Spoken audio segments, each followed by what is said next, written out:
All right, I'm going to start out by introducing us. I am Alicia Cowart. I'm the department cartographer and cartography lecturer in the geography department at UC Berkeley. And this is Darin Jensen. He's the former cartography lecturer. Former all that. Yes, all those things. And so he'll be talking a little bit about how being in that position sort of started Guerrilla Cartography. He now works for the UC Office of the President as a data visualization analyst. And Molly Roy, who is also here, is one of the founding members of Guerrilla Cartography as well. So luckily, you'll hear from all of us today. So if you don't know, Guerrilla Cartography is an organization dedicated to promoting the cartographic arts. We're a loose band of cartographers, researchers, map enthusiasts, designers, etc. And we're going to talk today a little bit about the history of Guerrilla Cartography, about the atlases that we have published and will publish, and about some other things that we have in the works. And Darin's going to start out with talking a little bit about the history, and he considers Guerrilla Cartography his brainchild, so he'll talk a little bit about that. All of this started in the Cartography and GIS Education Lab, also known as the CAGE Lab at UC Berkeley. Hi, it's great to be in Montreal and back at NACIS. As Alicia said, I was the staff cartographer and cartography lecturer at the geography department in Berkeley for a long time. I was there for about 15 years. And it was such a wonderful place to work because I had this ready cadre of creative young minds. We were talking at lunch about how the most kind of nimble and creative people that we've encountered tend to be young, because once you learn all the conventions, maybe it's harder to break them. So the cartography students always had a map project as their final project, and they could make that map be whatever they wanted. It was I taught cartography as a graphic art framed by the map document, and one year I got this idea that we could band together and everybody make maps on a theme and just put those together as an atlas. And so about half the class bought in. It was an opt-in idea, and we made Mission Possible. We have slides, yeah? Yeah.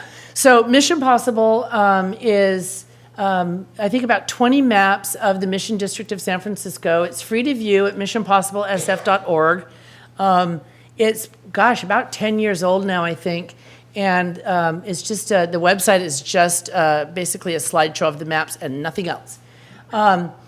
It was a project of experiential learning. We all went to the mission, most of the students multiple times, to get a feel for the neighborhood, talk to people, and it was participatory in the sense that we did engage people in the neighborhood and talk to them about what the mission was to them. But foremost, it was still the students' creative endeavor. This is the title page, and I'd like to take a minute here and talk about why we oriented this atlas to the west.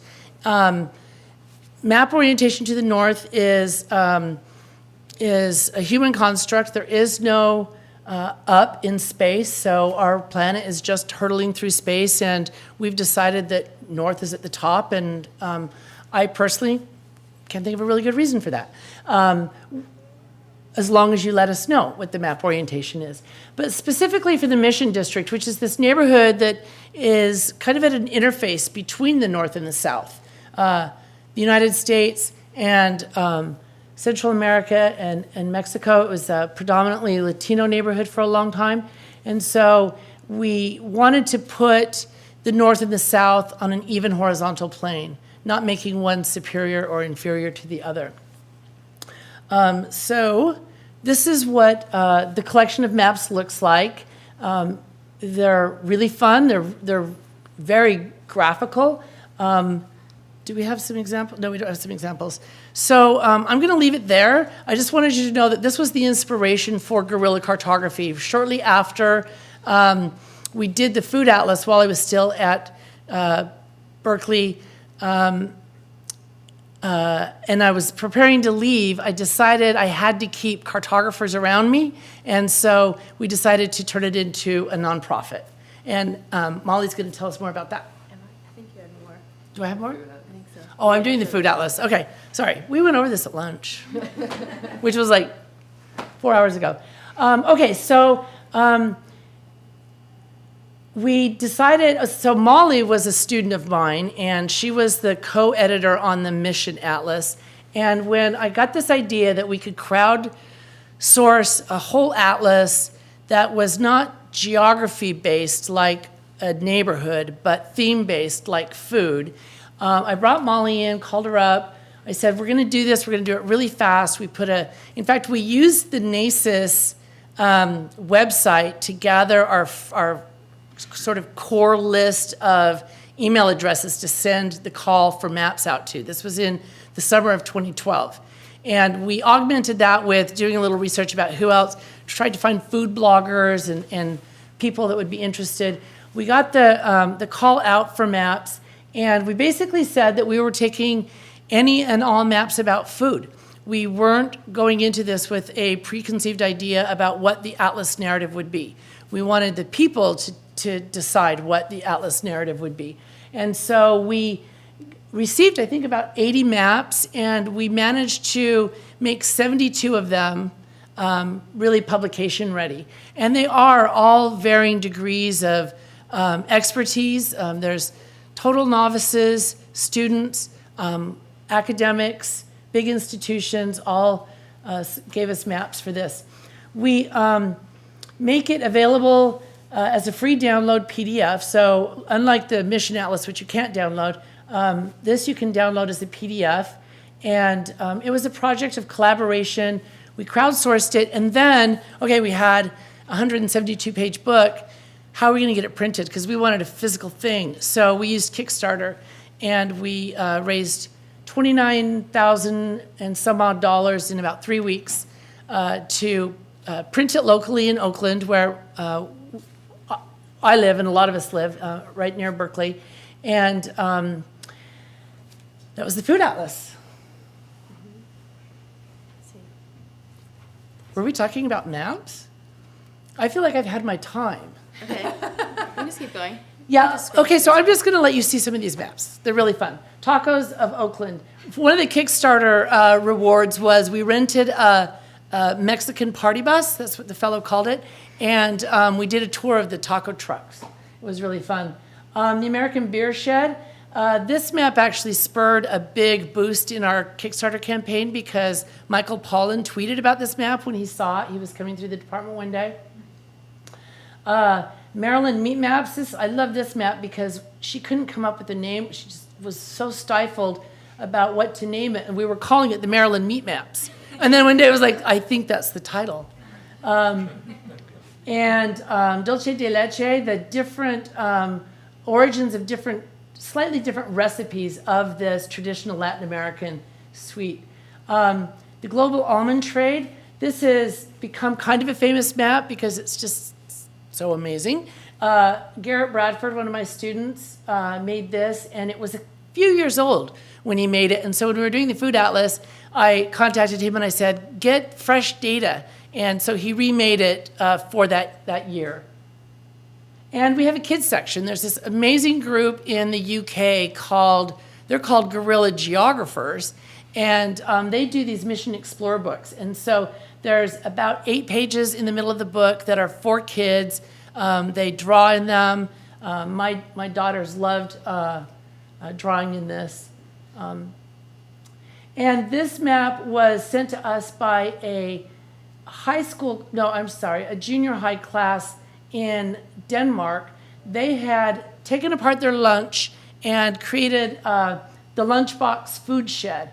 And what they sent us was a photograph. They got a big piece of paper with an outline of the continents, and they decorated it to show the food shed, and they sent us a photograph. And so then we got our team, our volunteers, to turn it into this graphic that could be put in the book. Okay, now Molly's going to tell you I do now remember what we're doing. Molly's going to tell you about the process, what it took to get it all organized.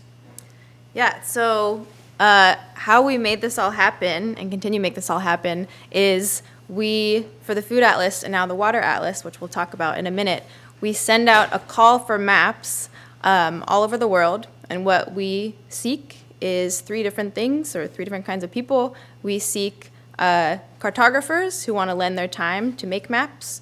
We seek ideas for maps from anyone, and it can be any sort of idea that we'll accept. And we pair cartographers and idea people together. And we also accept maps, already produced maps on food and then on water in this new Atlas project. And so we work with those people to collect their ideas and their volunteer time, and we put them together, and we help them through the process. And it's quite a daunting process to manage hundreds of people all over the world. And so here are some images of, these were our submissions guidelines. This was a page in the Food Atlas of all the collaborators from around the world and the main editorial team. We put together a timeline pretty quickly after me and Darin got together to decide that we wanted to do this project. And we decided that we wanted to do it in, I think we originally said 6 months, which is totally obscene in the publishing world. If you've ever worked in the publishing world, it takes like 3 years at least to get something published. But we wanted to self-publish, we wanted to do this on our own, and we wanted to do it really fast. So we made a really quick timeline. And as Darin said, we did funding through Kickstarter, and so we were able to raise $29,000 in 3 weeks with the help of a few celebrity boosts and people reposting. But we did it, and it was hard, but we did it. And here are the collaborators that we had in the end. This is a list of all the collaborators who actually contributed to maps in the book. So I think we had, how many people was it? About 120 from 15 countries. So from 15 countries isn't that many, and something we learned from the Food Atlas is that what we really need to try to do from the very beginning is try to reach out as much as possible to a wider swath of people from all over the world. And so we did that more so with the Water Atlas, and we're still working on it, but that's definitely a drawback and also something that we're working on. Here are the backers. So we had backers from not all over the world, but at least hitting a lot of places. And all the continents. We had someone from McMurdo Station. Yeah, that's true. One from Antarctica, one from Africa.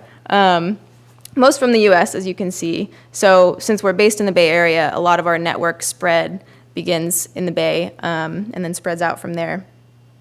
And then going on to the Water Atlas. Were you going to talk about this one? Yes. Okay. So now here's Alicia. So we're running low on time, so I'm going to go kind of fast. So moving on to the Water Atlas, which is the atlas coming out next month. This is a map that was in the Food Atlas that we really liked, and it spoke to the theme of water as well. So this is the only map that's going to be in both atlases. We have a website, so when we sent out the call for the Water Atlas, that was new. People had a place to go, look at what we were doing. We also did a global peer review, so we put all the drafts of the maps up on our website for people to make comments. So that was a new thing as well, and that was a great way to get comments from the wider community. I'm just going to show you very quickly a few examples of the maps that are in this atlas. This is showing cross-boundary conflicts and collaborations where there's rivers that cross boundaries. A lot of these you can actually see in the map gallery. I have some printouts of some of these maps. This is a cartogram of where algae grows. This is a beautiful map made by our very own Molly Roy, showing the issues around the Dakota Access Pipeline. Very helpful. She did this in collaboration with the Native American Studies Department at UC Davis.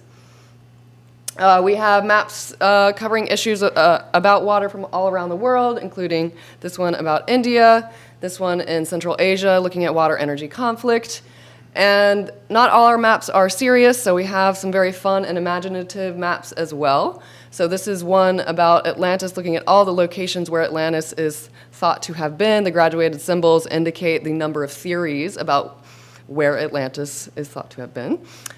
And you can go on our website to pre-order the atlas if you're interested. You can also look at the food atlas there. You can download the PDF, as Darin mentioned previously. And you can sign up for our mailing list, especially if you're interested in collaborating in the future. So what we have in store for the future, probably more atlases. We're thinking about potentially doing one on shelter, since food, water, shelter makes sense. And there's a lot of interesting themes with shelter. If you have other ideas about a theme for an atlas, do let us know. We're thinking about, as someone, I think Molly mentioned, collaborating with more people from around the world. There's a language challenge there that we need to get past, but it's something we're thinking about. And doing more workshops. So we recently did a workshop at De Anza Community College looking at power mapping in the Silicon Valley, which was really interesting. And we have done some other workshops. We want to do more with different community members in the future. You can follow us on all the various social media. We want to make sure we have time for questions. So with that, I'm going to say thanks.